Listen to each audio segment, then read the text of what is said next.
Hello. Hello, chat. Hello today. Hello, hello. How is everybody? Hi, hi. Hi, Talula. I see you. Hi. Oh, thank you for making a wish on the star. Thank you, thank you. Today, I have been planning for this for a while. So, backstory for what I'm going to be doing today, whilst I find some music to have in the background. um, Several years ago, before the whole VTuber thing, before I started being a VTuber, and even knew about VTubers, I wanted to be an anime YouTuber. So, I made a YouTube channel and everything, and I wanted to do this series because as you all know, many of you know, I am a Pokemon fan. And I wanted to do this series of videos where I would reverse the order of the gyms and the Elite Four in Pokemon generations. And I did a bunch of work for it. I reversed the orders, I got the levels, I put the teams together, I even made some small notes for stories. But I never ended up doing it. So, like, that document has just been sitting on my computer for the longest time. But recently I figure, you know what? I should just stream it. I should put together a PowerPoint presentation with all of my work in it and just stream it. So that's what I ended up doing. I have a PowerPoint today, and today we're going to be covering the first two generations. Because I think with the length of the PowerPoint that's a good amount of time. Let's see. I'm trying to think of ooh, I think this song might be good to have on in the background on the loop. Yeah.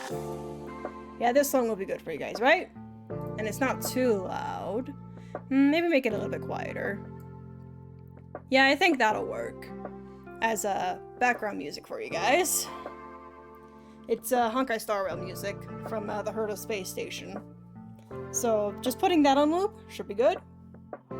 But now it's time to actually go over to my presentation screen. Ta-da!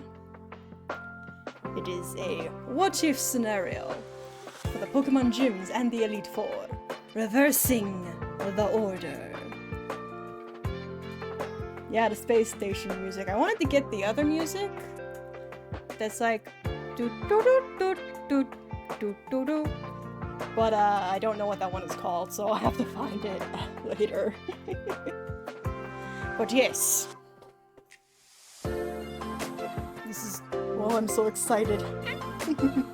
Like, I've sort of been practicing this, like reading it over and over again and fixing all the typos that I somehow keep not noticing the first time around. Hopefully there aren't still any typos. And this will just be a fun one and done. But yes. Let's see. I don't know if you guys can see my mouse. Oh, you can! Cool! Okay.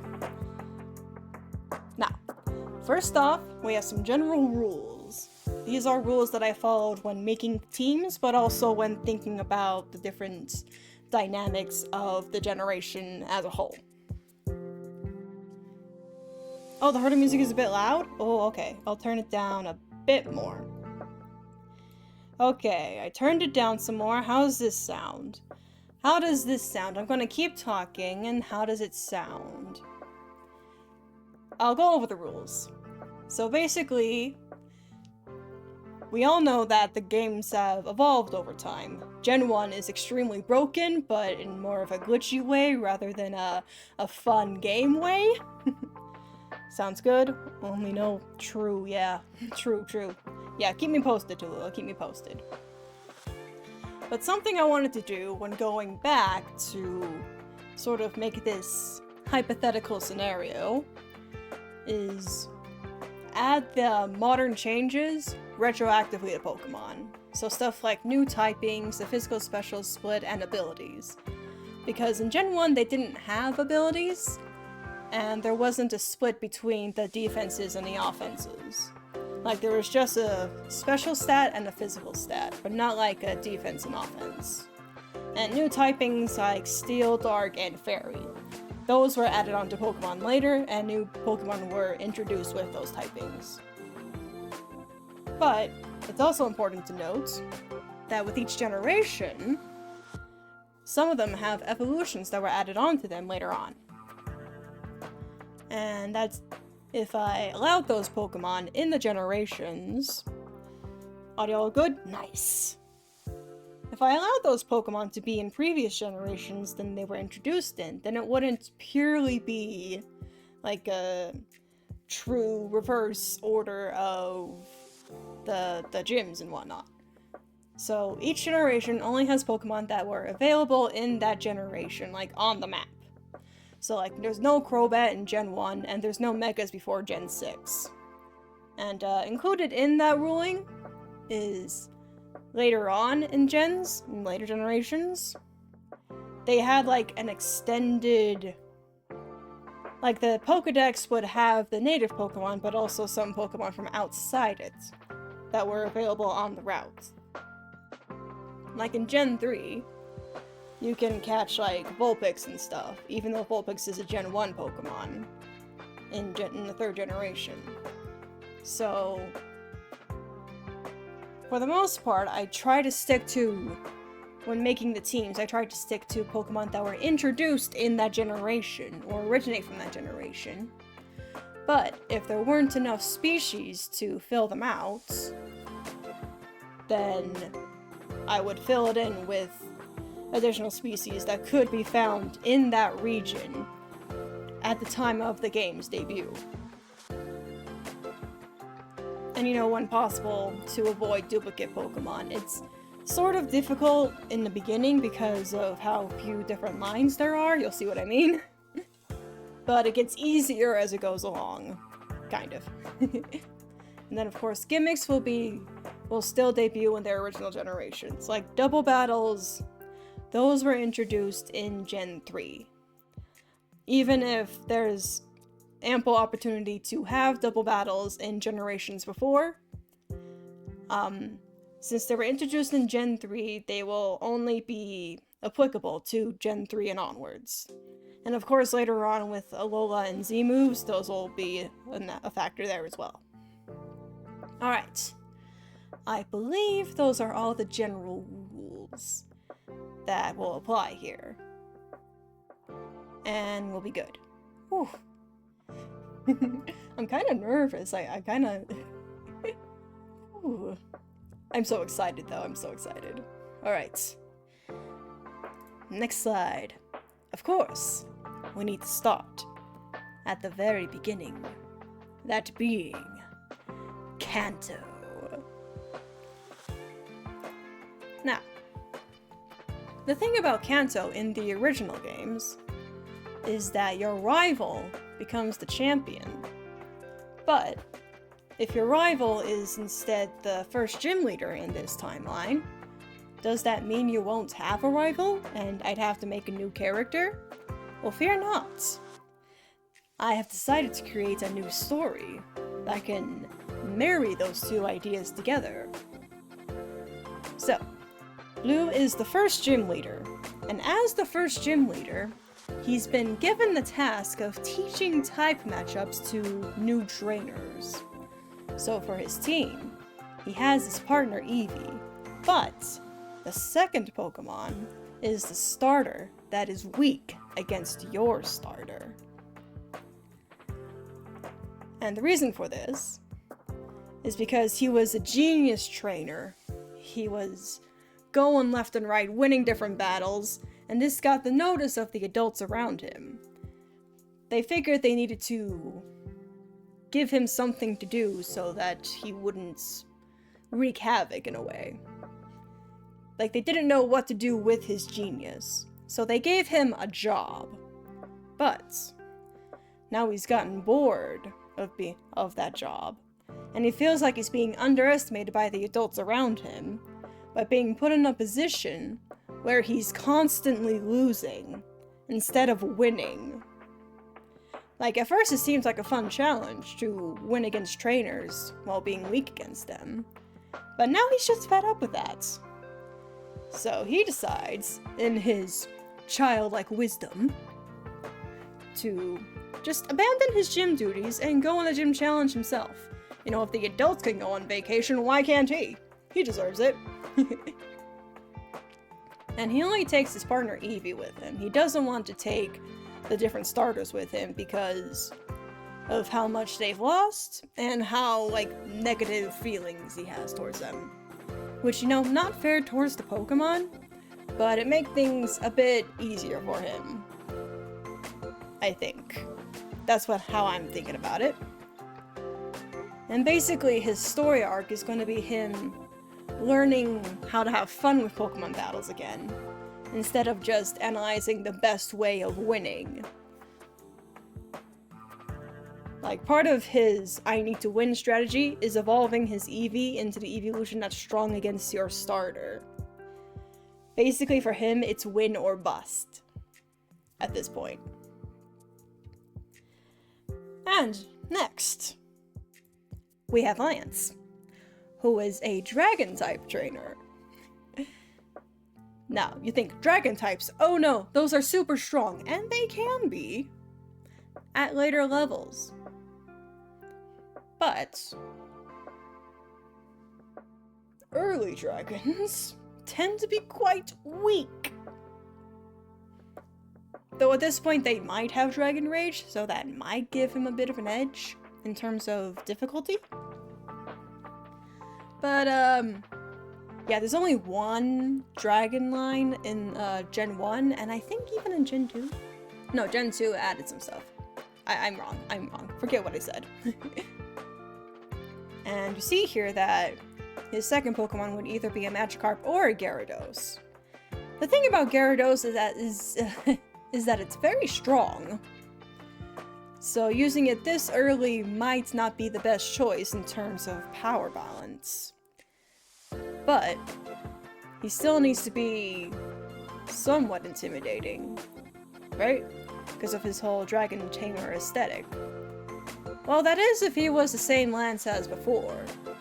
I'm thinking of making this Lance, you know, slightly different. And instead, he's more young and naive. You know, pretty hopeful. And bright. So, younger than what we know of him in our current timeline, but not as young as the player characters. Like, maybe 1 or 2 years older, with a bit more experience and more maturity to him. But this is actually something that's going to be playing a role into something later on. And I'm super excited to get into that. But yeah, for his team, it's too early to use Dragonair, and the only way he could have a full Dragon team at this point is to have 2 Dratini, as long as one is stronger and built differently. And now, in terms of plot stuff, after this battle, the player would meet with Champion Brock, you know? Because he was the first gym leader before. But, you know, with reversing things, he's the champion now. So now he needs to have more significance and importance to the plot instead of just being someone that the player fights against. But, you know, I didn't want to take away Pewter City as his home, so I have him here that he's visiting family. And since he's the champion of the league, he's also somewhat in charge, like the boss. I'm not actually sure who's in charge of organizing the league, but the champion is an important figure in the league. So, of course it would come up in conversation about Blue leaving his gym to take on the gym challenge. And after some thought, I need to actually read more of what I've written. Brock decides to allow it. Like, maybe he was against boxing Blue into that job early on. It's just that when adults deal with a genius kid, they don't know how to handle it. So they try to redirect them, right? That's based on my, like, experience and understanding with that sort of thing. So he thinks that maybe giving him a chance to explore the region and learn more about Pokemon would be good for him. Now, next up, some important things to address for the story is Team Rocket's introduction and a little bit more about the gym order. Oh, I can feel a burp coming on, so... It's like, it's stuck in my throat. Hang on. Ooh. Excuse me, my apologies. Anywho. So I think it's okay to have the first encounter with Team Rocket go as usual with Mount Moon and the Nugget Bridge and the robbery in Cerulean City. However, the robbery would get the attention of Lorelei, who's the Cerulean City gym leader this time around. And this is why they can't challenge her yet, because it gets her attention, and as a part of the league, the gym league, it is somewhat up to her and the other gym leaders to investigate. At least I think that's how it works. I know that's how it works in some later gens, but in the first gen they didn't know entirely what they were doing. So I'm just inserting my own sort of headcanon here. So instead of being able to challenge the Cerulean Gym right away, the player would need to go south to Vermilion to go take care of the SS Anne story first. And Lorelei is actually on the SS Anne in this part. But because of her status as a gym leader, she can't freely walk around, because the grunts will always swarm her and stop her from getting in their way of what they're doing on... Oh, right. In the SS Anne, Team Rocket is taken over. Because there's something on there. I changed the story a bit. I put it on a later slide. But yeah, the SS Anne is now a Team Rocket story plot thing, where they've taken over. And Lorelei offers to heal up the player's team when they need it. So instead of it just being a random woman in a room that you talk to heal, it's someone you actually know, which is, you know, better. And something to address about gym order here is that around this time in the games, and the original games, when you get cut, it opens up the region by a whole lot, meaning you're able to go to many different places before even challenging another gym. So the order in which you challenge gyms can be mixed and matched. So it's possible to challenge the 5th gym before going back to the 3rd. So I kept that in mind when planning for story beats and whatnot. But the intended 3rd gym is Agatha, who is a ghost-type expert. Well, she's supposed to be. There's only one ghost line in Gen 1, and all of those ghosts are also part poison. So her original Elite Four team is mostly poison types. But here I decided to make it like mostly ghost with the Zubat to help even things out. And she's using Haunter here instead of Gengar because her being the 3rd gym leader, it's too soon for that sort of power to be here. But this is what I meant earlier in the slide before about this new Team Rocket story. Let me read this. Team Rocket has taken over the SS Anne. Something was delivered to them. But they had to take over when the captain betrayed them and reported the goods to the police. They get away with the goods. So basically, after the Nugget Bridge and helping Bill out up in Cerulean City, the player would go down to Vermilion, thinking that it's just gonna be, a fun time on a cruise ship. But then it turns out Team Rocket is doing a hostile takeover. And now it's up to the player Blue and Lorelei to track them down, investigate them, and see what's going on. And they manage to somewhat scare them away, but not before they get what they came for. Which is foreshadowing. And then the next gym leader is Bruno, who is a fighting type expert. And there isn't much to be said about him other than he's in Fuchsia City. And something to address is that in the original games, there's this not gym, called the Fighting Dojo. I need to burp again. Oh.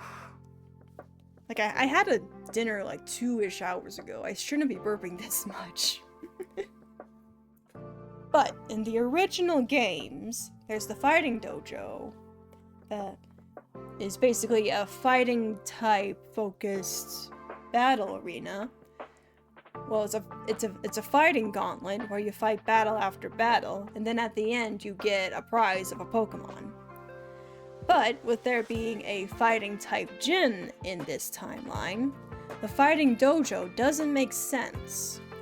So instead, I decided to rebrand it as the Duo Dojo. Now, the Duo Dojo's new focus is on Pokemon that are exclusives to the different versions of the games. Because depending on what game you have, in Gen 1 the legend didn't matter as much, but it's mainly the Pokemon that you can find on different routes. Like Vulpix and Growlithe were version exclusives to their 2 different games. And this Duo Dojo would exist to ensure that the player could at least register the Pokemon in their Pokedex without needing to get another copy of the games. And of course, at the end of the trial, they could choose between not Hitmontop. Oh my god. That's a typo. It's supposed to be Hitmonchan and Hitmonlee, not Hitmontop.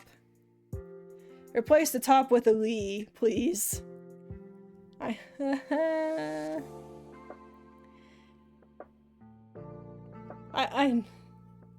did I not notice that? God, that ruined the mood! You threw off my groove! Anyway, an extra bonus is that maybe in, like, post-game content, when the player has explored everything and taken care of the story, they could come back and re-challenge the dojo over and over again, like maybe once a day, or once every few days, to get a new Pokemon that's an exclusive.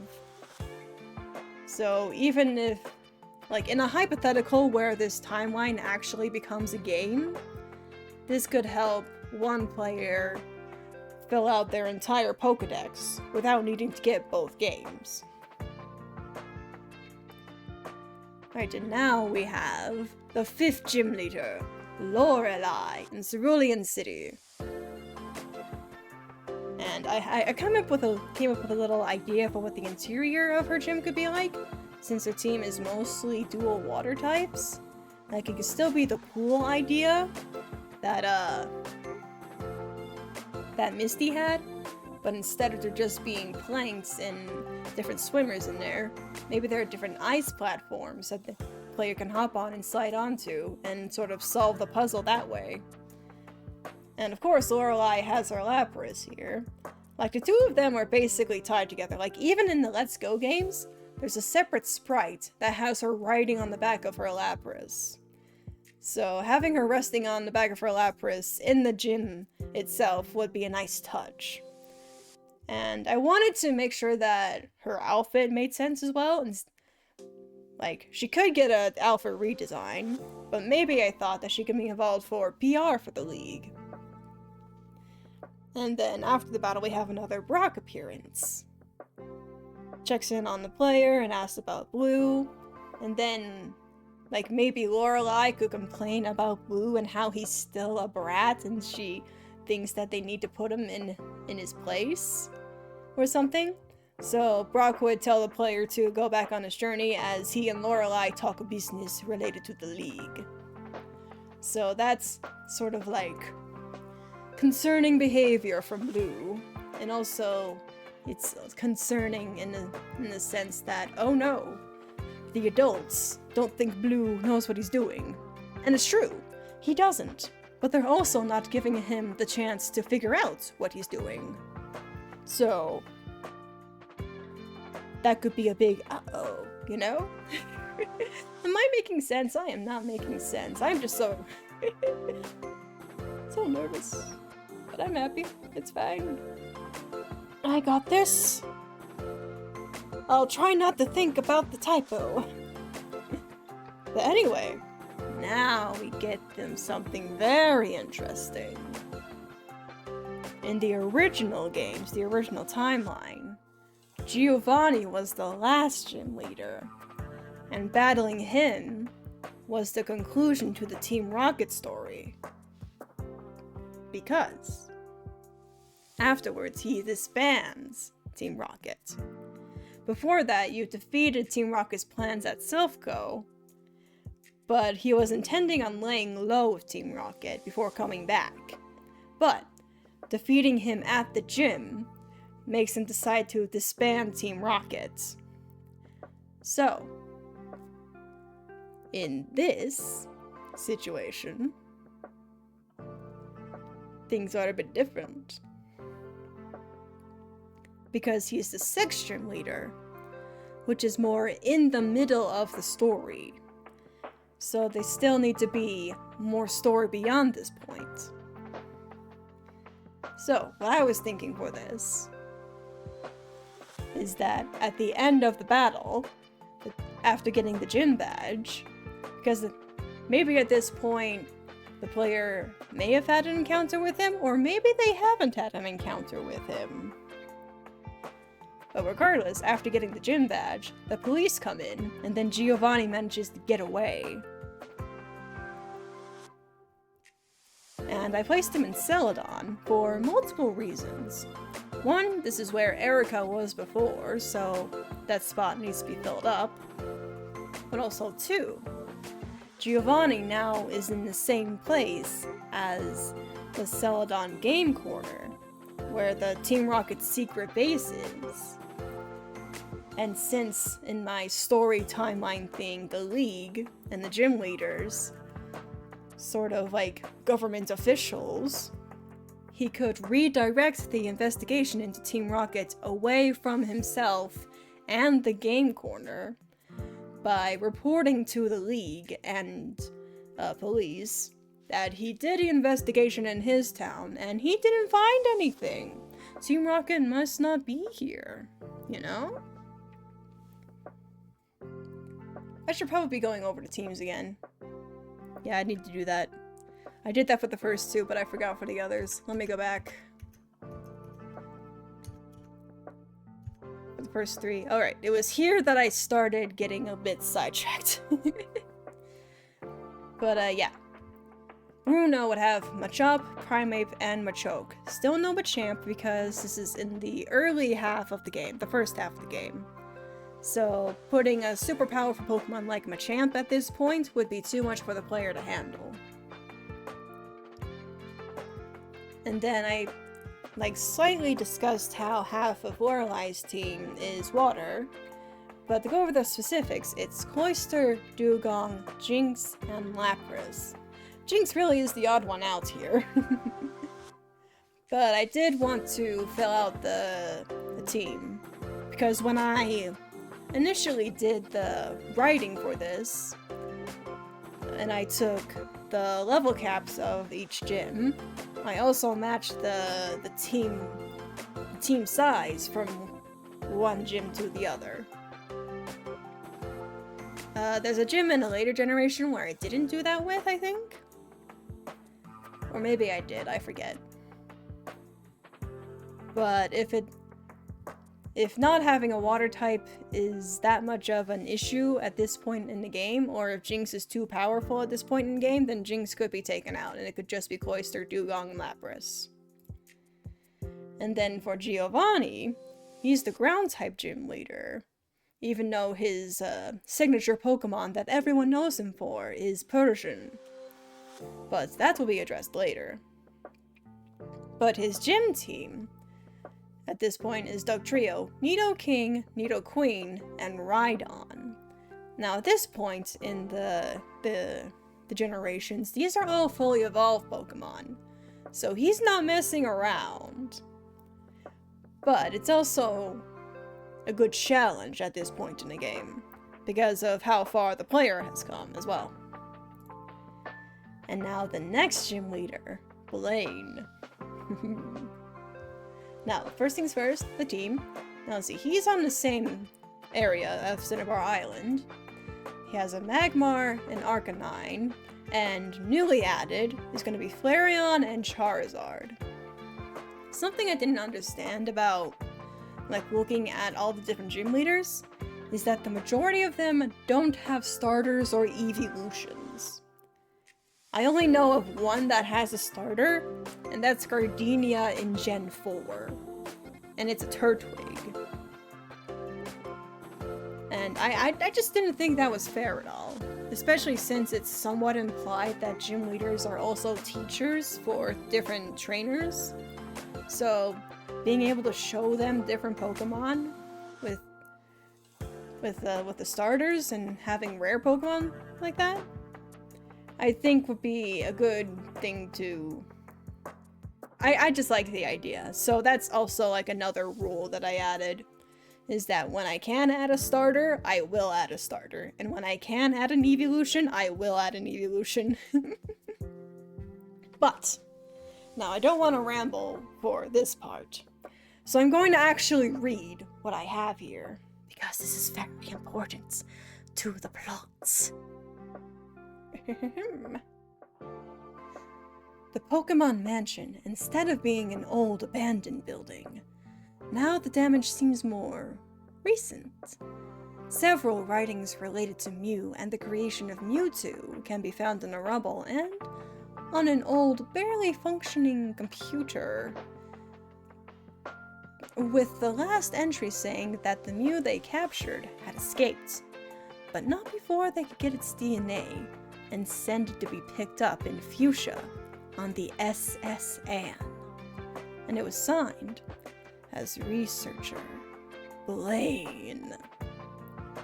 Now, Blaine would be more involved with the rocket plot in this timeline, and it would reveal, at this point in the story, it would reveal his history with them after being defeated. And defeating him is required to further the plots. Because after this, the player heads to Saffron City where Silphco is. Now the player will battle Sabrina after the plot, so let's go over the plot first.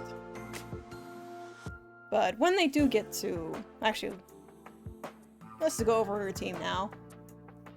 Because I know the next slide has more plot in it, so let's go over the team now. Let's see. In Gen 1, Psychic was very much overpowered. But that's also because the coding of the game was somewhat wrong. Like, Ghost was supposed to be super effective against Psychic, but they accidentally made Psychic super effective against Ghost as well, I think?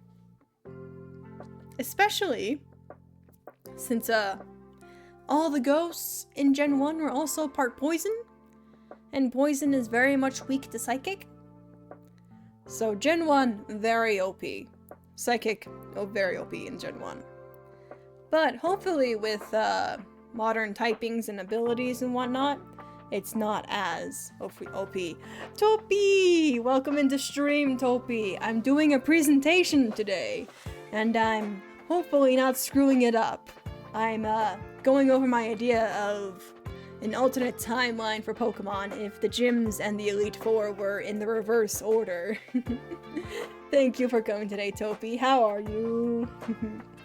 We're nearing the climax of the main story, Topi. We're at this part of the story where Team Rocket is at Silphco. Now they're still out in the open in Saffron, like they are in the original games, but the reasoning is a bit different. Lance first? No, actually, Lance is second. Hang on. We can go back a little bit. We can go back. We can go over them real quick.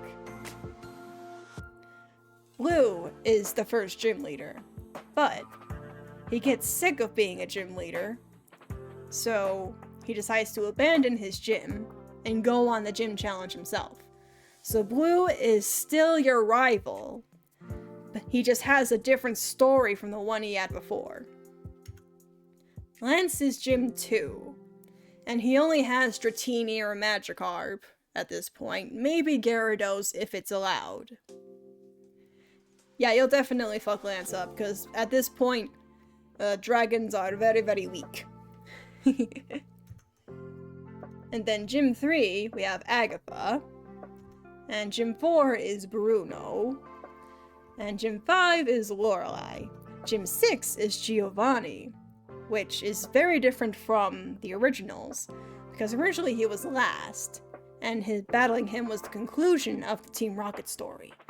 But now, it's part of the rising action leading up to the climax of the Team Rocket story. Blaine is more important to the story too, because it's revealed that he was a part of Team Rocket and worked for them. But now he has a change of heart, so to say, and helps the player in the next step of the journey. And now this is where we are. The player will battle Sabrina after they defeat Team Rocket, but her team consists of Kadabra, Mr. Mime, Slowbro, and Alakazam. Blaine is bald? Yes, he is. Let me guess. You'll see him? You'll see him? Yeah, when he came in, Toby, I was going over how Psychic was very OP in Gen 1 because the coding allowed for it. And the way that the battle system was coded allowed for it. But, now that we've gone over that, I'm going to go over the actual, story things that I have here. Team Rocket is out in the open, and they're taking over Silphco. And maybe... hang on, let me get my thoughts in order. The player would challenge Sabrina after defeating Silphco, but Sabrina would also be a part of taking them down. But there is a roadblock.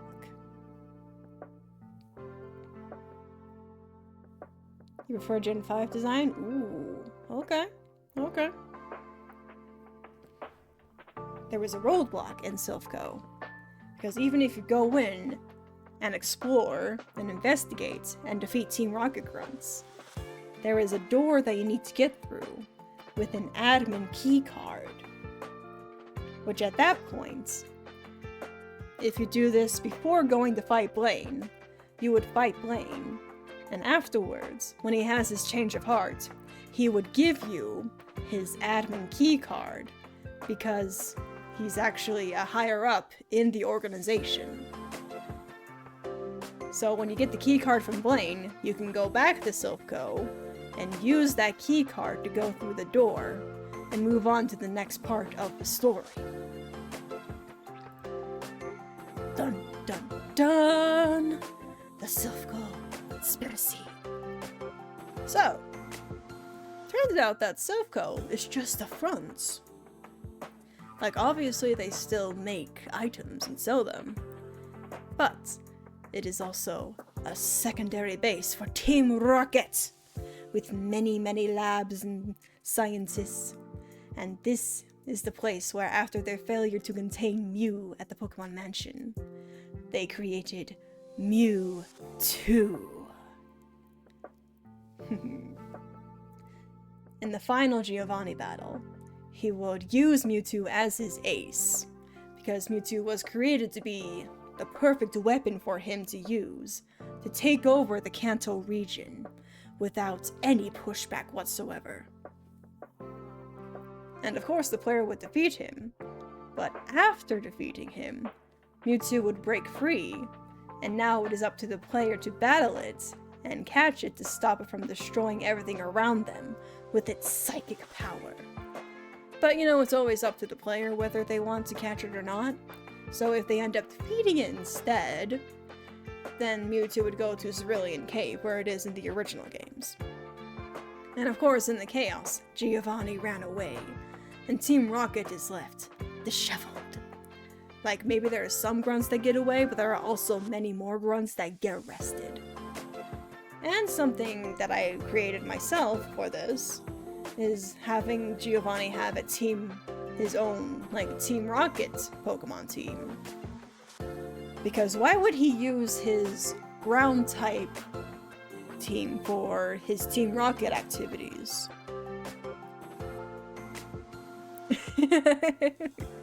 Giovanni ran away to get milk, yes. We'll be going over that in a little bit. Because if you use the same team as his gym team, like his gym leader team is weaker, and also it would tie him to Team Rocket because of people making reports about what Pokemon were being used. So if he would be asked about the leader of Team Rocket and a Pokemon he uses, it's like, that guy uses a Persian and a Machamp. I use ground types. Do you guys not realize that? But yes, his team would have his signature Persian, and at this point in the game, the player would have strong Pokemon, so we'd have strong Pokemon on his team as well, like Machamp, Gyarados, and Gengar. And Team Rocket is sort of known for, like, their devious deeds, so having either Muck or Weezing for the pollution that they cause would very much fall in line with what Team Rocket does.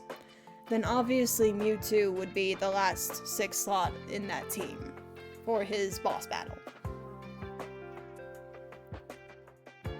So that's the climax and the ending of the Team Rocket story, is fighting against Giovanni with Mewtwo, and then fighting against and catching Mewtwo in an enraged state.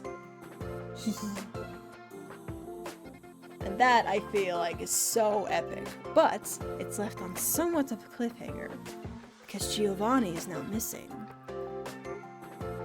And Team Rocket's, well, you'll just have to wait and see. But yes, now that that's been taken care of, what about Blue? Let's read, shall we? Throughout their journey, Blue and the player would battle multiple times. Blue becoming more confused as he calculates what are the best Pokemon to use and what typings work best, but he continues to lose over and over again. Eventually, he realizes that he has the best time battling when he uses his partner Pokemon, regardless of the type advantage. And he learns that being a trainer isn't just about using the best strategy to win, but caring for and making a bond with his Pokemon and winning with them together. He challenges the player one more time before they enter the Elite Four with this new mindset and a team of Pokemon who he loves the most and has the strongest bonds with, not caring about whether they are seen as strong or weak by others. You're still gonna beat Blue up even if he has character development? Well, I mean, that's kind of the point. Is that you continue to beat him, but he learns that he doesn't care about winning or losing that much, as long as he has fun. That's the character development. But yes, with the rival story now done and dusted, it is time for the Elite Four. Now, first up in the Elite Four, oh, you mean in the fist fight, I see. We have Koga. His Elite Four team would consist of Nidoking, Weezing, Muck, Venomoth, and his ace, Golbat. Excuse me for a sec. Oof. Excuse me. Now his personality here. Very stern man. Very much a workaholic too. And in terms of dialogue to have with the player, he would bring up how the player reminds him of his own daughter, but that she is much cuter than the player is. This is foreshadowing. to something later on. But next, we have Erika, with her team consisting of Venusaur, Executor, Victory Bell, Tangela, and Vileplume. I don't really think there needs to be any personality changes. Wonder if he has a kid. You wonder if he has a kid. Oh, well, it's not like he talked about it or anything. Like, I think her personality can stay the same, especially since I don't think the Elite Four needs to have too many changes.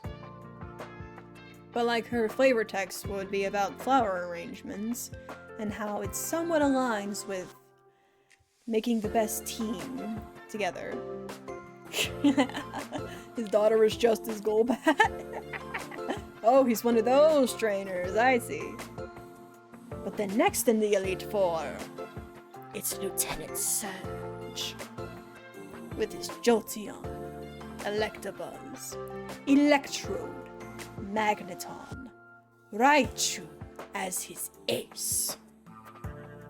His personality-wise, here, he's the same, but he's even more entitled. He grew strong in the war. He talks about it all the time, and that strength has led him to becoming part of the League. He's the third Elite Four member. Of course he views himself very highly, and he sees himself as the role model that everyone should have and follow. Can you tell he has a big head? But yes, he's very entertaining to be around, if only for a small amount of time.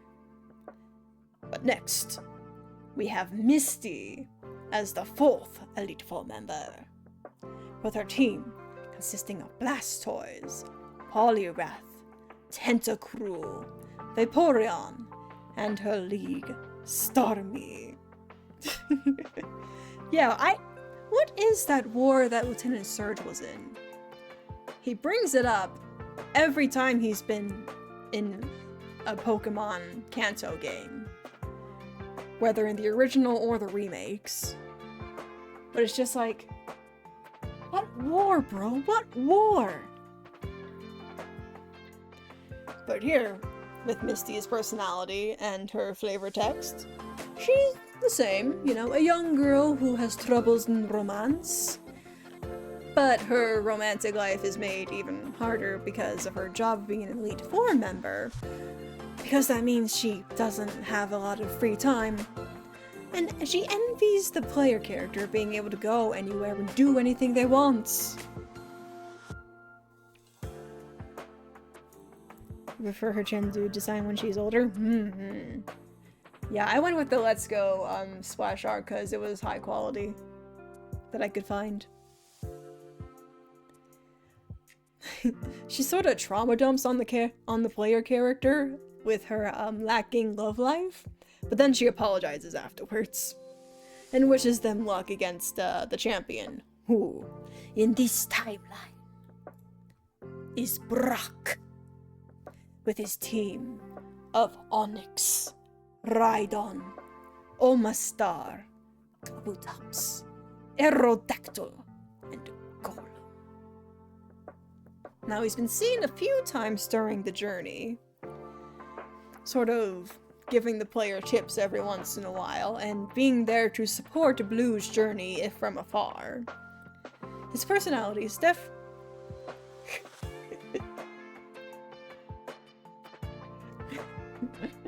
Though, but you just want me to roll my R's, don't you?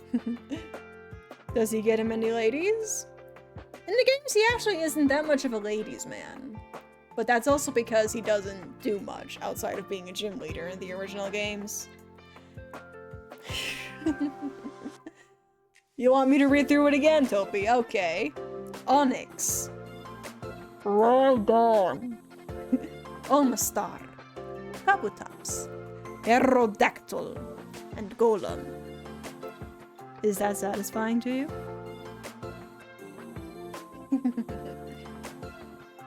But yes, his personality is a tough exterior, but a kind and gentle interior. the big brother figure throughout the whole journey, giving the player in blue support wherever they need it, but also letting them figure things out on their own. And he's not going to hold back when defending his title, but he thanks the player for being Blue's rival and helping him sort of grow as a person. Yeah, the Let's Go art is pretty cool. And giving Blue perspective to change. So now, we're at post-game content. I don't actually know all that much about post-game content, if I'm being real, for the majority of the games. So mostly my ideas for this comes from what Pokémon to catch and whatnot.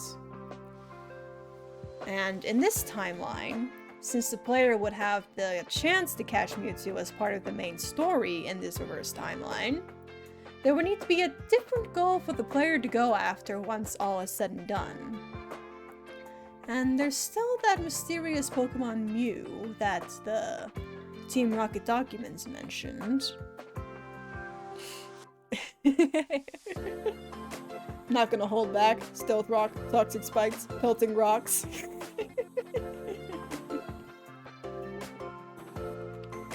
But yeah, my idea for post-game, since,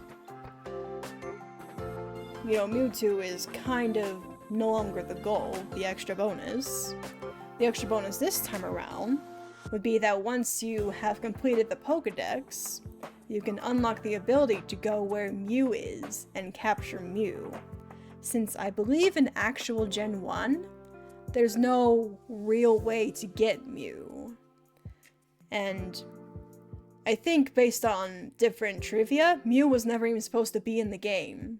It was a last-minute addition. Mew was just supposed to be a mystery for the player to know about, but never actually see.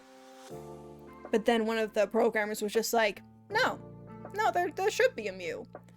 So he programmed it in there, but the only way you could catch it is by performing a series of glitches. So making Mew actually catchable in canon, I think that would be a good addition. But no more of that. They said to be guessing. But now, that is the end of the Gen 1 reverse timeline. And now, it's time.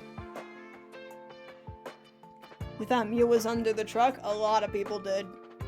A lot of people thought that. Now it is time to talk about Johto. Oh wait. So, Topi, you remember how when you first came in here and heard about what I was doing and how you thought Lance was going to be the first gym leader to challenge? Well, guess what? He's the champion in Gen 2. So now he's the first gym leader. But just having him as the first gym leader wouldn't make sense because he was in Kanto before. Don't slap Lance, he's handsome. He's a handsome boy.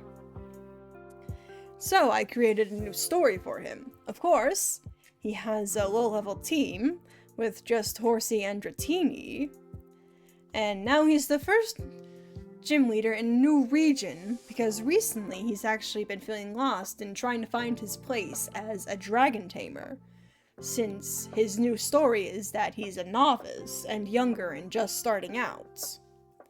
So, my idea... He cheated with his 3 Dragonites? I actually have a theory about that. So you know how in the original games, there's a whole Team Rocket plot about using radio waves to make Pokemon evolve before they're meant to? Well, Lance was there when the red Gyarados was attacking. So it's very possible that in trying to help with that situation, his Dragonairs evolved into Dragonites because of those radio waves. So, while he is somewhat cheating, it's because of Team Rocket. And because Lance was there trying to help. At least that's my theory about it. That's what I'm thinking. It's not something that I believe is stated outright. It's something that the player is supposed to infer from, like, context clues of the situation. But, back to the timeline at hand, I decided that to make Lance's appearance in Johto make sense, that he's been feeling lost as a dragon tamer. So he decides, at this point, to take a break from being a gym leader after the player beats him, and become another rival, secondary to Silver, but a more friendly rival, and travel across Johto to learn more about what it means to be a dragon-type trainer. Because, in this timeline, Claire is actually stronger than he is. So when he moved from Kanto to Johto, he talked to Claire about what it means to be a dragon tamer, and she says that only pure dragon types can be used by dragon tamers. So he has a Horsey because of that, because Horsey can evolve into Kingdra later on. But it still doesn't feel right to him. So he wants to go on a journey to figure it out for himself. And this is also possibly influenced by watching Blue and his journey, and how after he left, and comparing Blue from when he left his gym to when he came back. So that's a whole thing.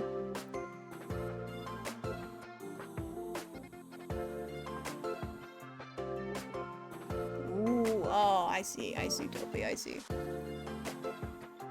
But yes, that's a big major difference in this reverse timeline, is Lance, while being a gym leader, decides to follow in Blue's footsteps and goes on a journey to discover himself in this timeline. So you have Silver, the mean rival, and Lance, the nice rival. But he's a nice rival with dragon types, so still a bit of a challenge. And now second this time around, I actually decided to play around with the order of things. Oh, there's a break going on. Hang on. Oh, wait for the break. Oh, unstrap and stretch as the ad plays before continuing with the presentation. Woo. Here we are. Almost done. Welcome back from the ads, everybody. As I was saying before the ads started, in the original games, after you defeat the first gym leader, you go south to go to where Bugsy is. But this time around, I thought, what if the roadblocks were switched around, and instead of going south after defeating the first gym, the player went west to Ekritique City, where they fight against Karen with her team of Murkrow, Houndour, and Umbreon. Now this would be the first introduction to Team Rocket for the player in this timeline, because of their little silly plot point at the dance studio, where they harass the dancers and sort of take over the show, but the player defeats them and sends them on their way. And this sort of event is more goofy, and gives a sense that the team is just, washed up. It's nothing to be taken seriously, Especially after their performance at Silphco. And here in Ekritique City, the player would meet with Champion Faulkner, the flying-type expert, in the Burn Tower, where the legendary dogs are released. A bit earlier in this timeline than in the regular games, but there'd still be a difficult catch, you know? I think she would say her line about strong Pokemon and weak Pokemon. I don't see why that would need to be taken away. But a fun little alternate universe what if for her that I have is, what if she's actually a kimono girl, but she has her second job as a gym leader, which is the excuse given for why she has an Umbreon this early in the game. An Umbreon would most certainly be a difficult time because of how bulky it is. Does Karen give you a kiss on the cheek and no one else? Well, I mean, if you want to write that fanfic, you very much can. Give you Kimono Girl Karen, please. She would absolutely slay in a Kimono Girl outfit. And that's part of the reason why I made her Kimono Girl. Because it would just make so much sense. But now, next up, we have Bruno. Oh, but wait, wasn't he in Kanto? Yes. But let's see, let me just read this before we go over his team. Now, of course, the player from Ecruteak would go south to Goldenrod, but the gym leader in Goldenrod is away visiting family. So, oh, yeah, that's true. Yeah, that makes a lot of sense. Like, saying to just use your favorites while you're in the middle of the Elite Four doesn't make much sense, but saying it early on, absolutely, I agree with you, Topi. So the... Just you wait, Topi, just you wait! The player would travel further south from Goldenrod since the leader is away visiting family, and that's where they would meet to Bruno. Now Bruno, he sort of felt himself hitting a wall in his training back in Kanto. So he decided to relocate to a different region to get a fresh start, so to say. And he spends his days chopping wood and moving them in large bundles as his daily training. And he's actually friends with the Goldenrod gym leader, and he gives him a call after the player wins their battle. But before the player can go back to Goldenrod, there's Team Rocket to deal with. And they're still found in Slowpoke Well, and things get more serious this time compared to the previous encounter up in Ecruteak. Because instead of just being goofy and harassing people, they're cutting off the Slowpoke tails and selling them on like the black market. So this is the first showing that maybe Team Rocket hasn't lost their edge and maybe they are a serious threat to deal with. But there isn't really any time to think about that because there are no leads as to what they're doing or what's going on. So the player goes back to Goldenrod after Bruno gives them a call, and who should show up? But Koga himself. Now Koga this time, he would have a Quillfish, a Spinarak, and his ace, Crobat. I'm giving him a Quillfish and a Spinarak to sort of counter the epic Crobat he has, because Crobat is super fast and super strong.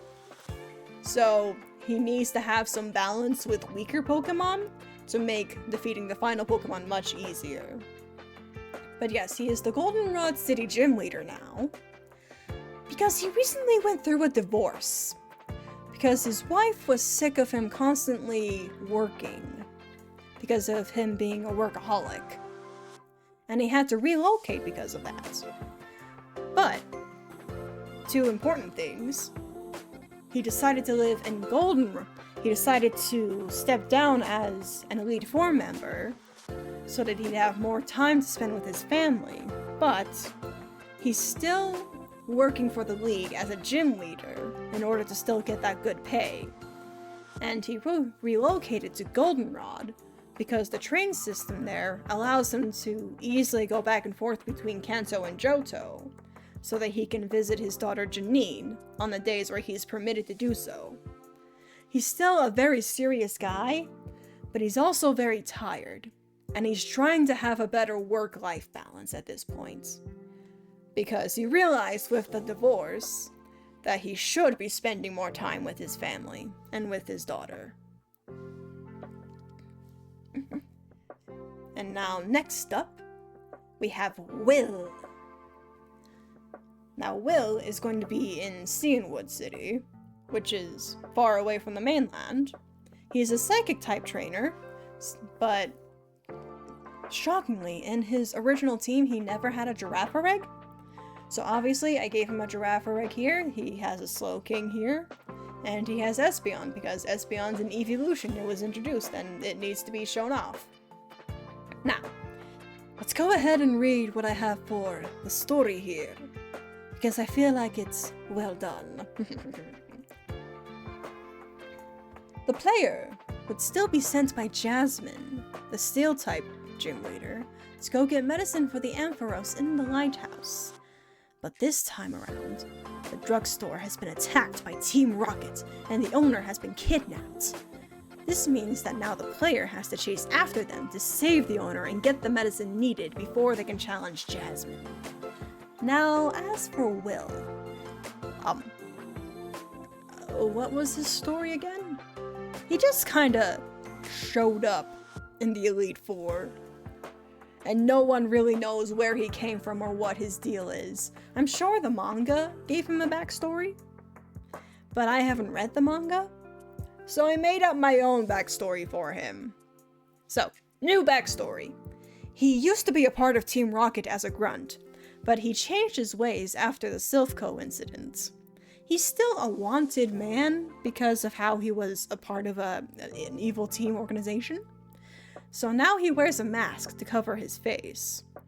And sure, being a wanted man and being a gym leader is risky, but so is being an evil team leader or an evil scientist and being a gym leader. So it's not unheard of in the world of Pokemon for criminals and ex-criminals to be gym leaders. Also, the pay is good. And also, he chose Cianwood to be his gym of choice because it's on an island that's far away from the mainland. So, not many people who want to arrest him are going to be looking for him there. But after the gym battle, when Team Rocket attacks the drugstore, his guilt would get to him, and he would talk to the player about what he thinks Team Rocket may be trying to do next, and he points the player in the right direction.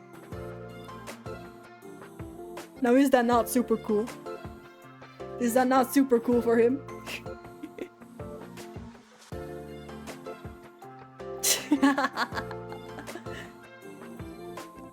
Ah, I see, you just made it up.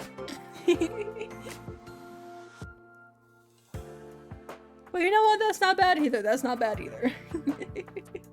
Anyway, next up. Team Rocket's next move. Now, Will points the player towards the Lake of Rage because, he can't say too much, but some of his insider information from before he left Team Rocket means that he thinks that's where shit's about to go down. And there they meet up with Lance, as Team Rocket is doing experiments on the local Magikarp population, and they pour a mysterious drug powder thing into the water.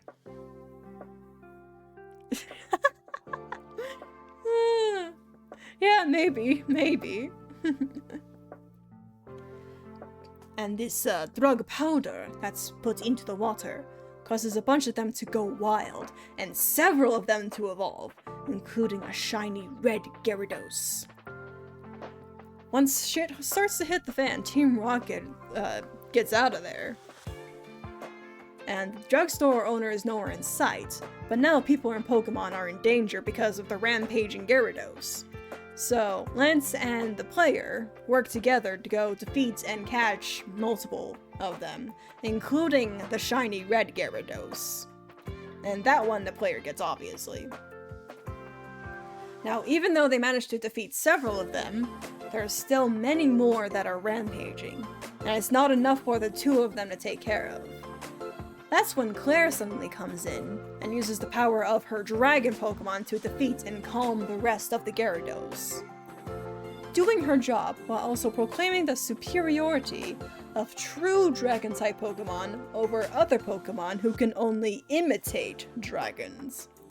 Lance begs to differ, because he has pure Dragon-type Pokemon on his team, but he's lost many times. Claire tells him that's because he himself is weak, insulting him right in front of his face. And obviously it would hurt, and obviously the player would want to defend their friend. So Claire tells them that if they want to prove her wrong, then they need to challenge her at her gym. It's just like, ooh, it hurts, it burns. But is she wrong? Who can say?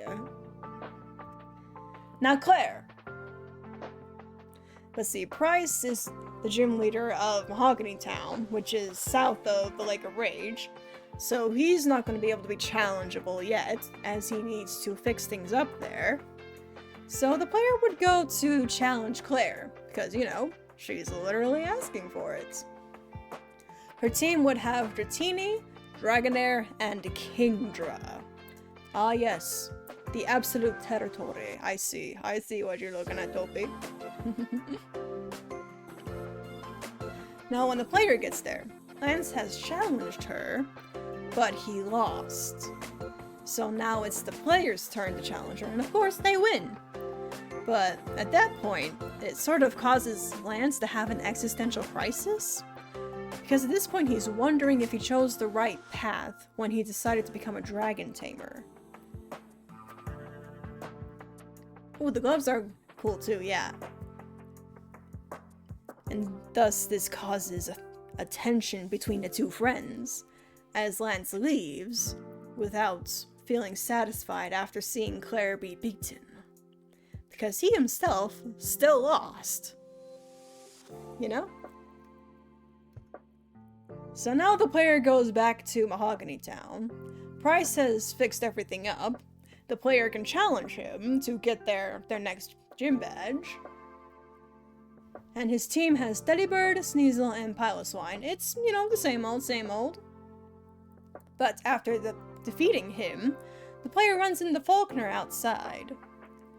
And Faulkner has been doing some investigation into Team Rocket and what they've been up to. But as they're in the middle of the conversation getting the player up to speed, they spot Silver as he rushes into the radio house. They follow him, and it turns out it was just another rocket base. Somehow, Silver found out there was a secret base before the champion of the region did. Foreshadowing. Or something. You think Price is cool? Valid. Now, Silver absolutely refuses to work together with the player.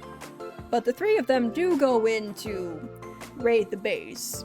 And the drugstore owner is found in the deepest part of the base and is rescued. And talking to him, he reveals that Team Rocket was forcing him to create some performance-enhancing drugs. But they...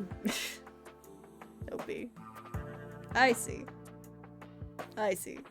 Okay. But they wouldn't tell him the details as to why.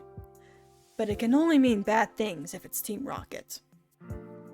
The drugs that were used at the lake that caused the Gyarados to go berserk was an experiment to see if the drugs that he made actually did work.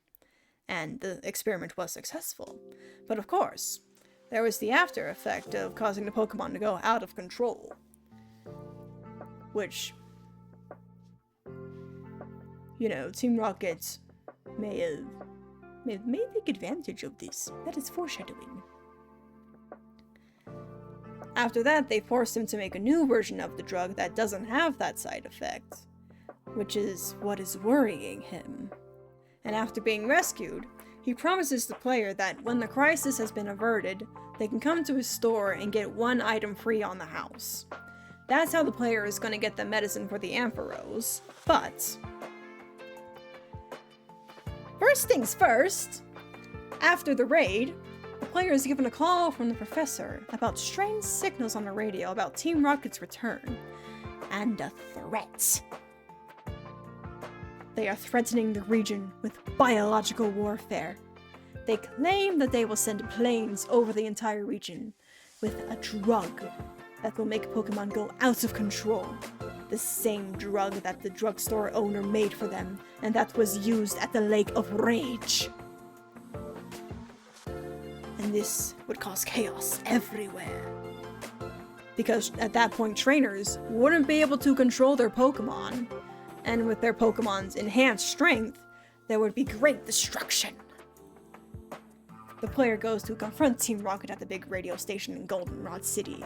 Lance beat them to the admin, and when the player walks in, the admin is trying to convince Lance to use the drug on his Pokemon to make them stronger, since he is so weak and he continues to lose, even with such strong Pokemon at his side. And before we can get Lance's answer to that, the player would confront the admin and battle them.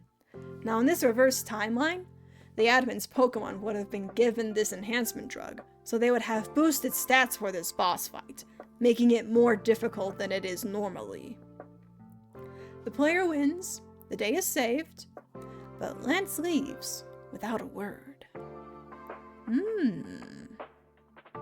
Oh dear. That can't be good, can it? Let's continue. Now, after defeating Team Rocket and going to get the medicine and healing the Ampharos, the player can now finally challenge Jasmine. Will you have X items?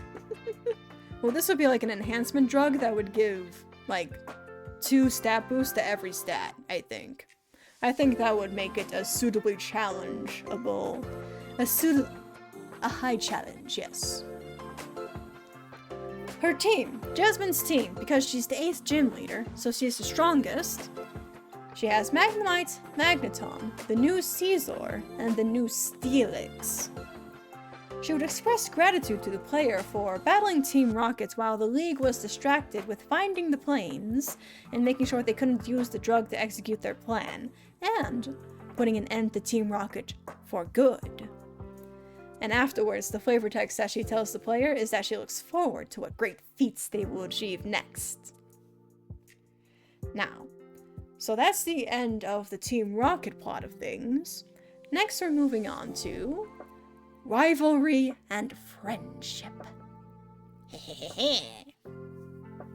Alright, I'm gonna read this. I'm gonna read this as much as I can. Word for word. I keep going off script and I shouldn't. Oh. The player would go to Victory Road and meet up with Lance at the end of it. He says that back at the radio station, for a moment he considered accepting Team Rocket's offer. It was seeing the player defeat that admin with his team not being affected by the drugs that made him realize how foolish that was. After some soul searching, he's concluded that Claire is wrong about him and about what makes a dragon Pokemon. He's decided that what makes a dragon Pokemon is less its dragon typing and more its essence. He would battle the player with a team of Dragonair, Kingdra, Gyarados, and Aerodactyl. Of course, in rematches later, Dragonair would be Dragonite. I'm just trying to think of a level cap here. So this is a wonderful conclusion to Lance's story, because I know that in Pokemon Masters, he has a line that addresses, like, the conspiracy about how he's a dragon tamer, but he doesn't really use that many dragon types and mostly flying types. And he says something along the lines of how a dragon isn't just its dragon typing, but whether it has the feel of a dragon. So I decided to add that characterization into this version of Lance. But we're not done yet. After the fight, Silver would come in and mock Lance for his weak mindset. He's still sort of in a toxic mindset himself.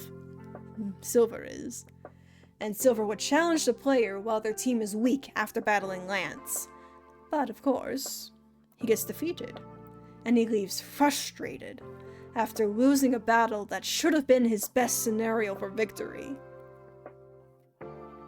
And his story would continue after the Elite Four.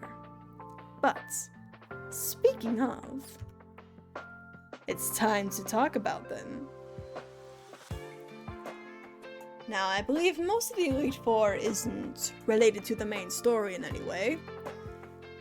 But here we have Chuck, our first Elite Four member, with a team of Hitmontop, Hitmonchan, Hitmonlee, Machamp, and Poliwrath.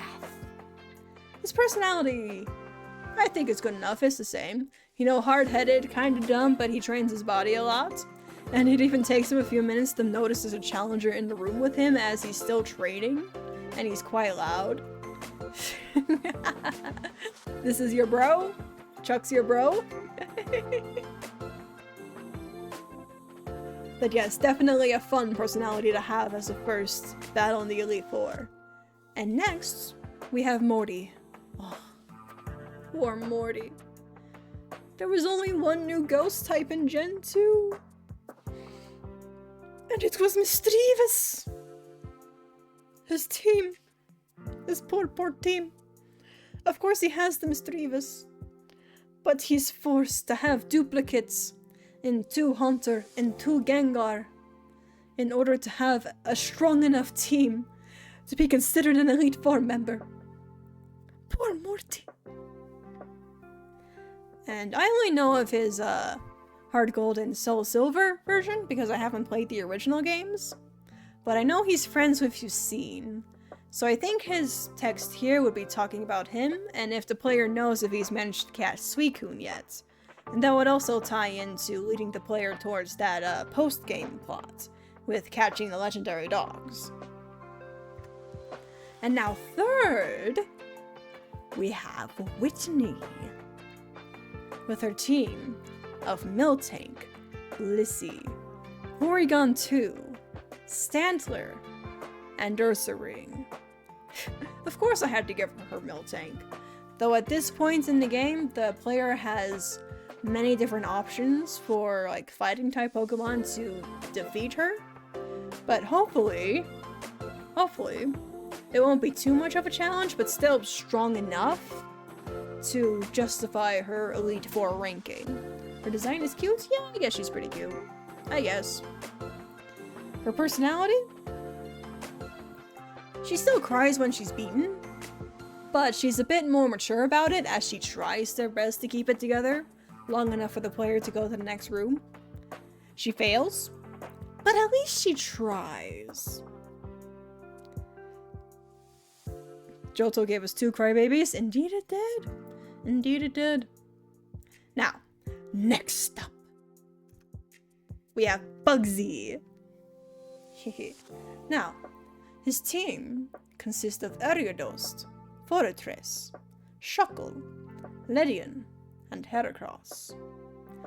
At this point in the generations, bug types aren't exactly all that strong, making people wonder how he got to be an Elite Four member. Well, my idea for this is that Bugsy got this way because he's built different. And he gave all his bug Pokemon different TM moves and egg moves that can make them stronger.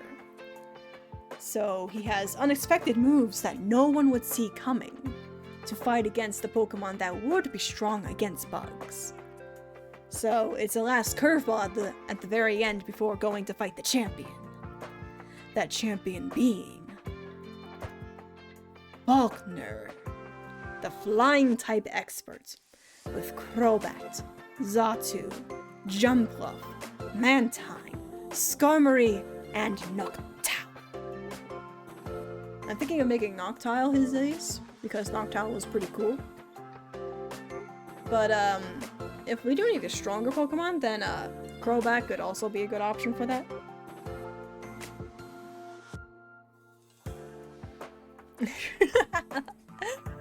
I see, Utopia, I see. Yeah, he does have such a cool design, and I imagine that a champion version of him would go even harder with this whole aesthetic that he has. And, oh right! I forgot to mention that question, did I? Hang on, let me go back to that. Let me go back. Did I forget to read that part? Yeah, I forgot to read this part. Okay, so when they first met Faulkner and they released the legendary dogs into the region, Faulkner asked the player a question about what makes something legendary. Because the dogs are legends, but they're also clearly visible right in front of them, and they have an impact on the world. So are they just legends, or are they something more? Or are they legends, even though they are still around and alive? So, now here, with that question in mind, he would call back to that first meeting and ask them if they found their answer. If yes, then he's glad. If no, then he would reassure the player that it's a big question to ask, but to know that there may not be any wrong answers, but you'll never know unless you say so. Yeah. Yeah, I know about that too. Wait, like borrowed or were they given as gifts?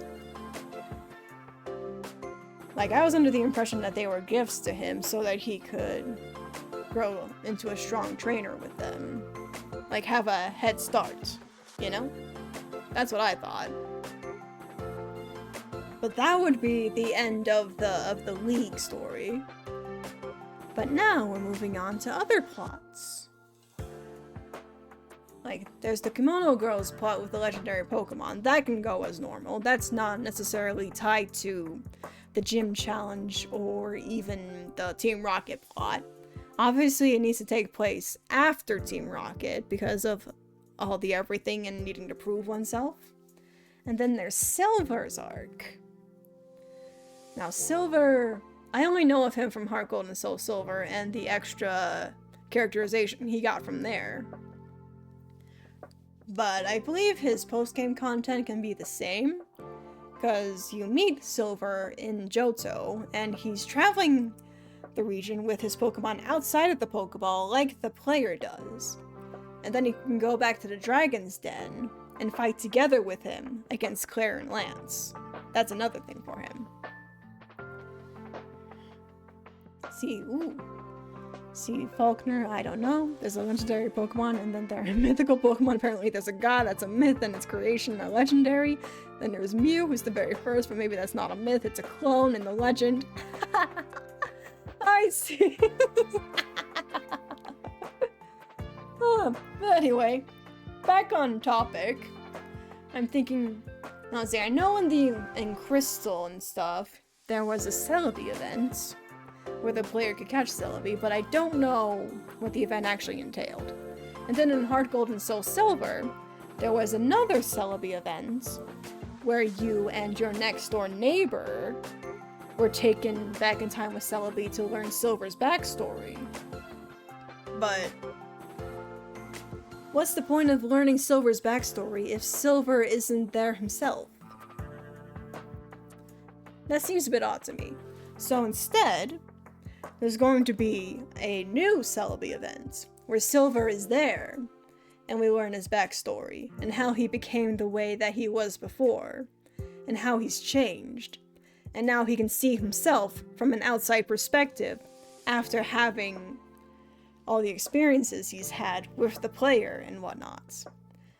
And at the end of it, he would vow to become a better person than what his upbringing turned him into. And at the end, Celebi would challenge them to battle and catch it. And Silver, instead of taking the opportunity to catch this strong mythical Pokemon, would give that opportunity to the player and have them catch it.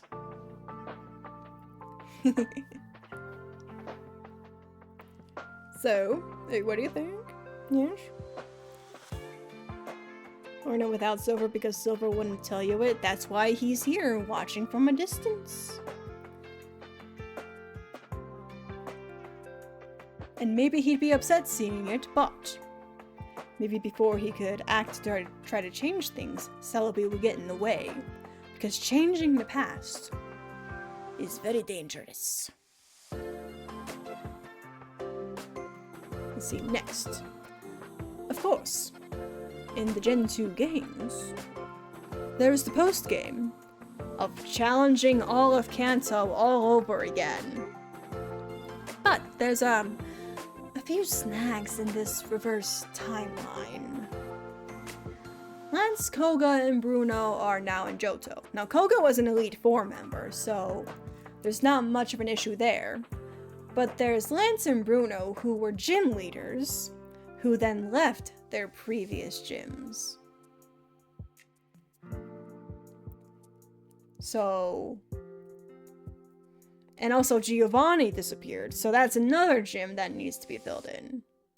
Now Janine, thankfully, has taken over as the Fuchsia gym leader, which is Bruno's gym. So now it's just Lance's gym in Pewter City, and Giovanni's gym in Celadon City that need to be filled in.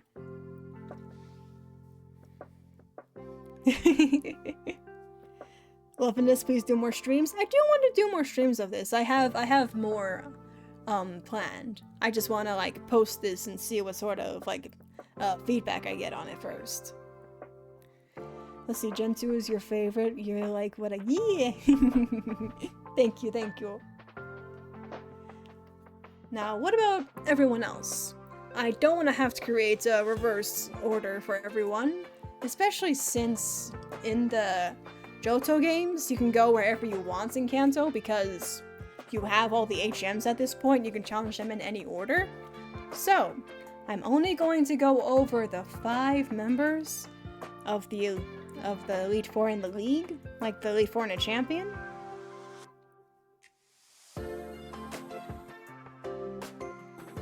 And then... yeah, let's just go over those 5, since those were the ones that are now no longer a part, have a home, so to say. And you like younger Lance? Aw, thank you, thank you. I really like that story too, and what I did with it. Now, first things first, Brock. Now, instead of being the champion, he's the Pewter City gym leader. Basically, he went back home to his family, and took over Lance's previous position.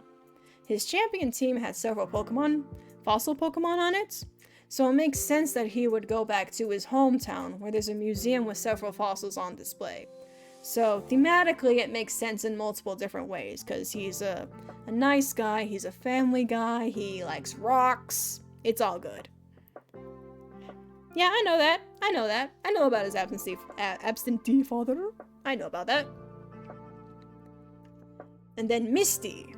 She retires as a league trainer, but she still keeps a job with them as Lorelai's secretary. Because she doesn't really want to have a full-time job anymore. Or at least have a less stressful job. And now that she doesn't have to spend as many hours battling and whatnot, she can spend her free time trying to go on dates. Huzzah for her! And now we have Lieutenant Surge, remember him? The Lightning Univerman. He relocates to Lavender Town, and he's calmed down a bit. He's gained some perspective and maybe a bit of therapy, because he helps Mr. Fuji in taking care of orphaned Pokemon. And this calmness allows him to finally take time to process his grief of losing everyone he knew in the war that he would always boast about. And now, with this different perspective of himself, he cringes when he thinks about his old self, or even sees videos about how he acted. Old man depression? No, this is old man healing. You know what this is? This is growth. He's growing from being a cocky veteran man to being more sensitive. More sensitive and in tune with his emotions. Now he's truly a role model. Yeah, let's hear it for old man healing. He's healing himself. No, not growing taller, Dopey. He's healing, he's growing. He takes care of the baby Pokemon. You see these muscles? He can carry so many baby Pokemon with those muscles. So many baby Pokemon. But yes, next up, we have Erica, who is now the Celadon City gym leader, like she was originally. But since Giovanni's now no longer there, she takes over. And her reasoning is that while she tried to retire and just go into making flower arrangements, she couldn't help but still feel the call of battle. So, since Giovanni left and his position needs to be filled in, she decides to take over and turn what used to be a home of an evil team leader into something much more beautiful, allowing for healing in that area. Yeah? Yeah. Now let's see, next, and I believe last. Nope, that's it. Find her calm demeanor. She actually has a fire for battle. Yeah. Now we're in the post-game content that people really, really love. Everyone knows about the Trainer Red fight and how awesome it is. Obviously, it's going to be the same. The only thing that needs to be addressed is if Mewtwo is going to be on the team. Because the story for the reverse timeline Kanto has the player possibly catching Mewtwo. It would probably be too much to have Mewtwo on the team, or at the very least, if it is on the team, then Red would gift Mewtwo to the player afterwards. So it's like, the big boss battle against Red gets you a reward of Mewtwo. That's something that could happen. And that's the end. Of course, there are other post-game plots that I haven't addressed because they can just stay the same, but also Confession, I don't play a lot of the post-game. Most of the time I just play through the main game and then call it good. But that is the end of my presentation for today. That is all of the reverse timeline for the gyms and the Elite Four for both Kanto and Johto. Yippee! Good presentation. Thank you, Tallulah. Thank you. Ooh. You must have been super strong then, Toby, if Red was the only one you lost to. Stand up and take a bow? Oh yes, take a bow, take a bow. Take a bow, take a bow. But yes, that is my presentation for today. On shrimp, oh thank you. On shrimp, I stretch. Oof. Oh, that's a good stretch. So, I see that you guys like my presentation. Do you have any thoughts you would like to add? Any sort of comments you would like to make?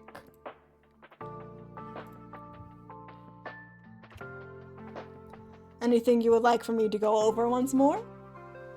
Any questions? I will now be taking questions from the audience.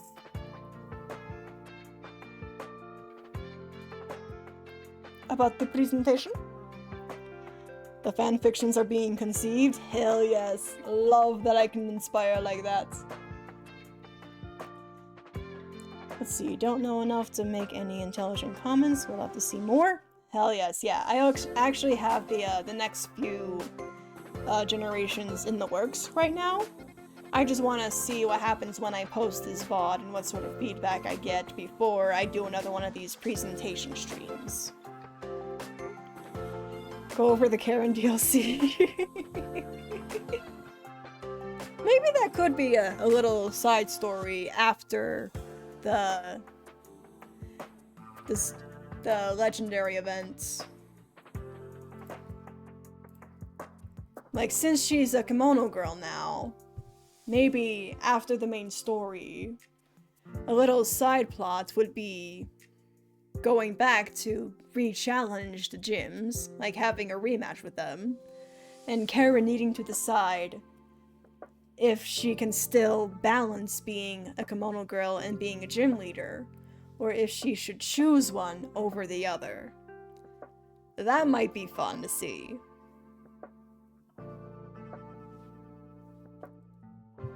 Oh, if I could code, if I could get code together, it would be so much fun to see this be made into a game. Actually, I'm gonna say it right now. I'm gonna say it right now. Will Claire see Lance get stronger and be like, look at you? I think at some point, maybe, yeah. That could definitely work. Let's see real quick.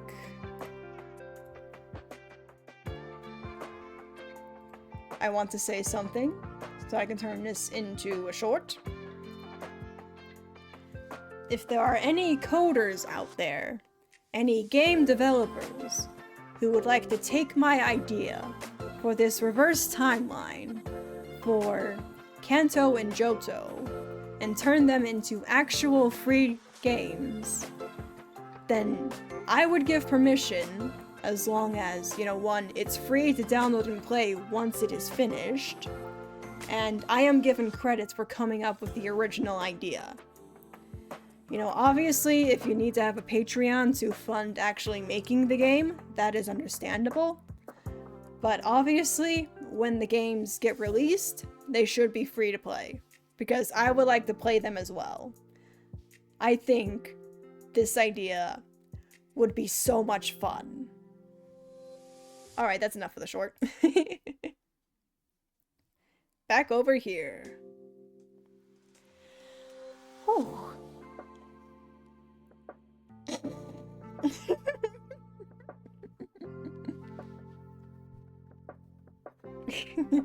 Toby.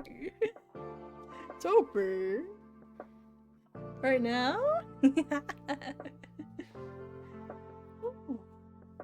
But yeah, that's a stream for today. Whew. I guess I should probably go ahead and start looking into someone to raid. I didn't think it would take less than 2 hours, but also I was quite speaking right fast. Very fast. Because of how nervous I was. Didn't want to I see. Thank you, Toby. Thank you for being respectful of my presentation. we can go meet backstage and have a little frisky time. Let's go ahead and find someone to raid for today. Let's go ahead and do that.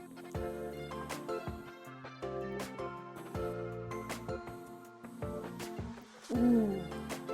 Ooh, Toodles is alive. I see that. Ooh. Well, let's see who else is live. Let's see who else we can raid into. But yes, I do have more of these presentations in the works.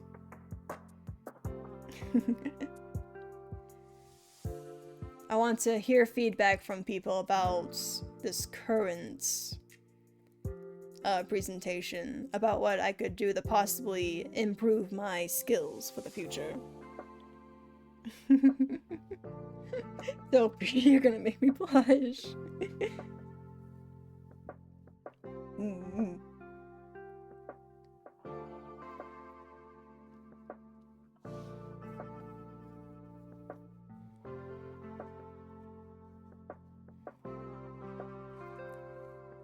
Yeah, cause well, I did enjoy today's presentation. I would very much like to do better in the future for what to do next with the next presentations, instead of jumbling about and whatnot.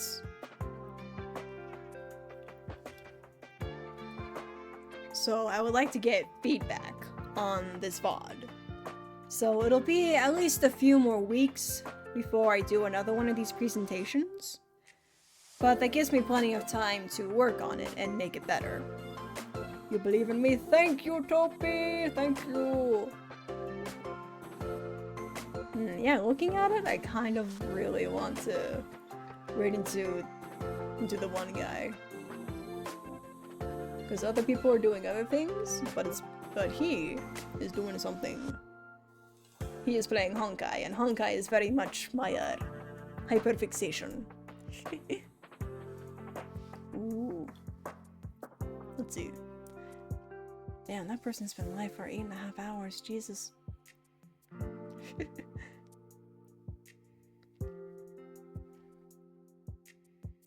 Or maybe I should raid into a friend. Want to make your own presentation now? Ooh! What sort of presentation? What sort of presentation would it be, Topi? Ah, thank you for making a wish upon a star. Thank you, Topi.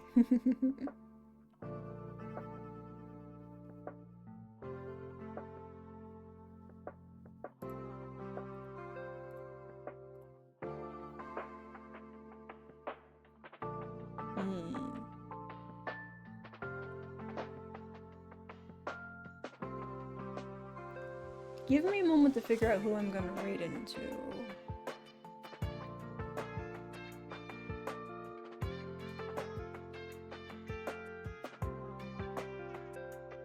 Because there's a lot of people that are live right now.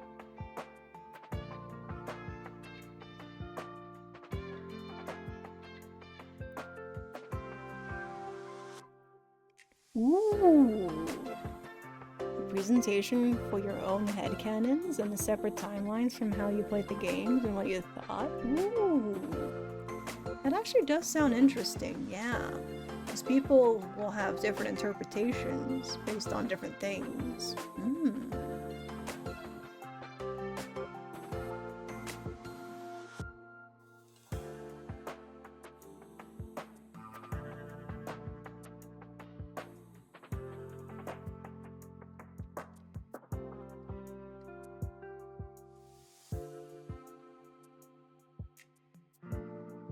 Probably some Chunibyo shit.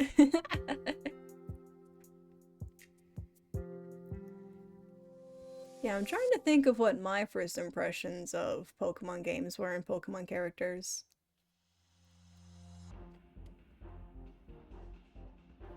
Also, hang on, don't worry, I still don't know who to raid yet. I'm trying to look. So you have at least like a minute or two.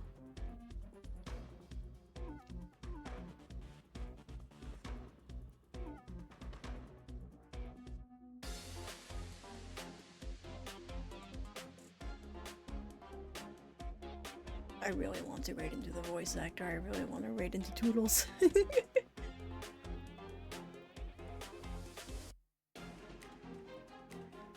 I think I will, but I'll wait for Topi to do his thing. Before I start the raid. Ah. Looks like Toodles is playing through the very long part of the Amphoria story that has a lot of, oh, what's the word?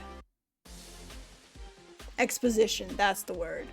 He's playing through the part of the game that has a shit ton of exposition with Hyacinth, and they're in the Sky Titan place. Ooh.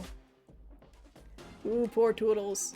But he just started his stream, so he's probably not too far into it, and he can actually take time to listen to all that dialogue about it.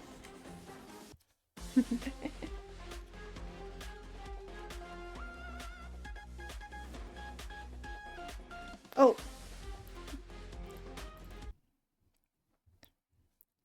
I meant to stop the music earlier. Whoops. Sorry, there was just an epic fight scene going on with you guys. Whoops. Let me exit out of this so that it doesn't become an issue. Oh, bumped the mic, sorry. Oh.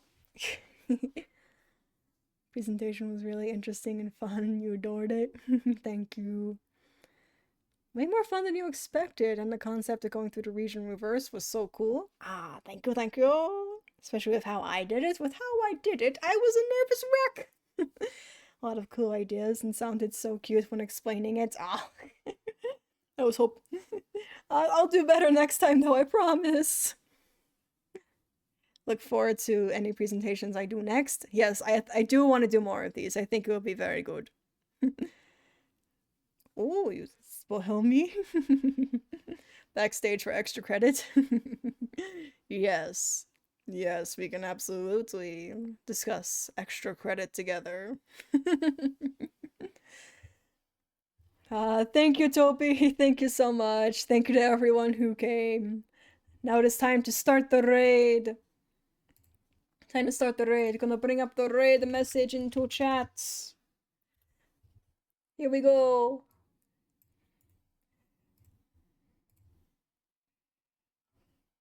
Yes, good night, everyone. Good night. Let's see. For the rest of this week, I don't know if I'll be streaming more since I have work on Thursday, Friday, and Saturday.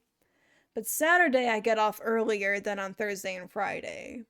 So I might do something, but it'll be something low energy if I do that. So I most likely won't be streaming again until Sunday or Monday. So that's the plan as of right now. But I'll be sure to make Twitter posts about other things if the plan does change. But yes, with that, thank you so much for coming to my first presentation stream. I hope to get feedback on this once the VOD goes live so that I can improve it for the next time. And without further ado, I'll see you later. Mata ne, mata ne, mata ne.